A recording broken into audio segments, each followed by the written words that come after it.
To understand why Bitcoin is our only defense, we must understand the current system of credit. Credit is used to create productivity. As borrowing grows, so does spending, and so too the economy. Ultimately, when paying back the loan, there is less for spending, and so contribution to the expansion of the economy from credit cycles up and down.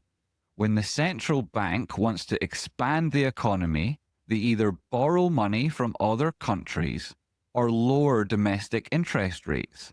But lowering interest rates is not possible when state control of society is expensive and an economy is overheating. So the system of credit and debt is the most popular method to secure and grow an economy.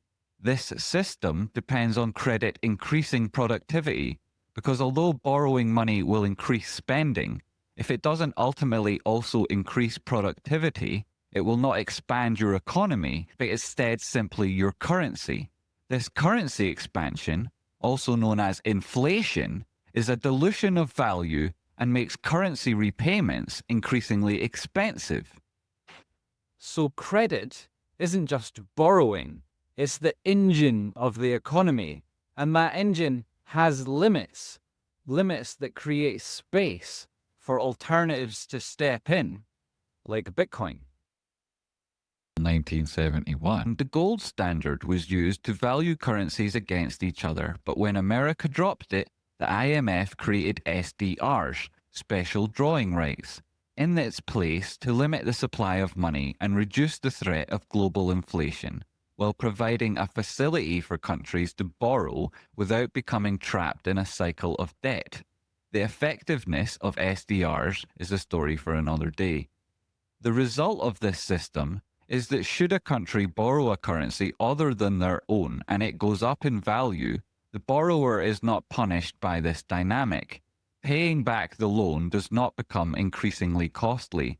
As this credit is a vital source of liquidity for the global financial system, this mechanism works to provide a real-world reserve asset that limits the spread of inflation. As all currencies in the global system are subject to inflation relative to each other, no currency is immune from another currency's actions. Therefore, any reserve currency is trumped by a reserve asset with its own inherent value. Gold was abandoned as this reserve asset, not for pernicious or nefarious reasons, but ultimately because it has little or no inherent value, and deposits could not be trusted without inspection. SDRs, on the other hand, are backed by a basket of currencies collected together.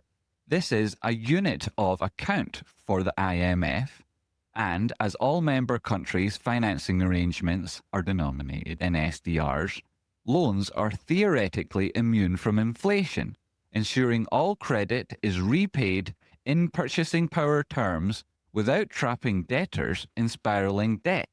Understanding SDRs is crucial because it's international accounting which shows us those countries in the lead and those playing catch-up, which brings us to America's unique position. The composition of these SDRs is decided every 5 years based on the proportional importance of world currencies, and they are allocated based on the same proportional system. So countries with more valuable currencies get more of these. Their value is determined every 24 hours by the IMF. They can be freely exchanged for currencies or used to meet deficit payments. Their interest rate is determined each week and is credited based on allocation and paid based on holdings. This is the backbone of the international credit system, which in combination with the General Agreement of Trade and Tariffs centralizes authority over economic growth to the US. The machinations and calculations of the UN, the IMF, and the World Bank keep the US rich, and everybody else playing an impossible game of catch-up. This interdependence of nations on the USD to facilitate their own growth greatly benefits America in that their own national debt, regardless of its total figure, will always be decreasing in value relative to other nations' currencies, as SDRs are composed majorly of USD. Those countries that hold reserves of USD benefit similarly. This further strengthens the reliance and dependence on the US dollar for global trade, and the principal benefactor of the current economic system is its leader, the US. If it becomes true for companies and individuals in proximity to resources controlled by the Chinese that it is far more to their benefit to hold the Chinese renminbi than the US dollar, as that is pricing of their major imports, then this will greatly weaken the US fundamental economic position.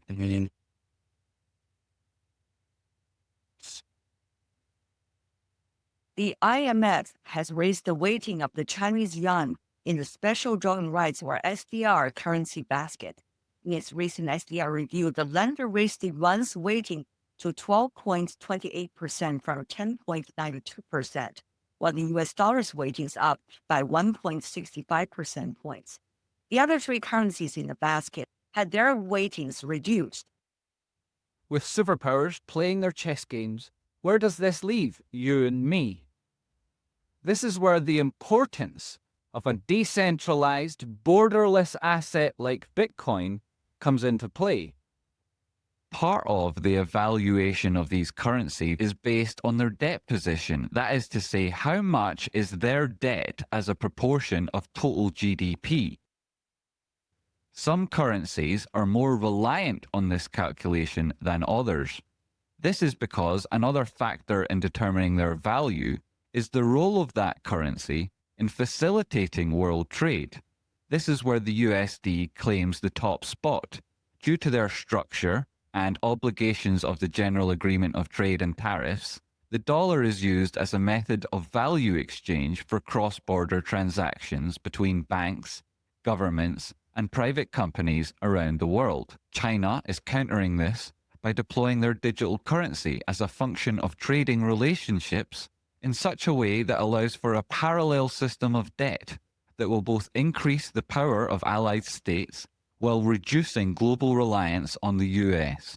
There is no new room, no undiscovered world, no new countries to join China's order. They must come from parts of the current system.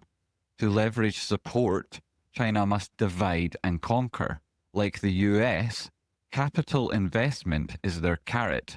Economic destruction is the stick. China's rejection of the patent system, designed to protect intellectual property, has undermined global trade treaties. This was not by accident. The sanctions regime is under attack from North Korea and Russia, and others acting as Chinese and Russian proxies. The last front the US can wield in their trifecta of trading levers is the international system of credit. The US dollar for the last couple of decades has been the preeminent global currency in virtually every dimension you can think of. It allows us to have a great demand for our currency and for our bonds.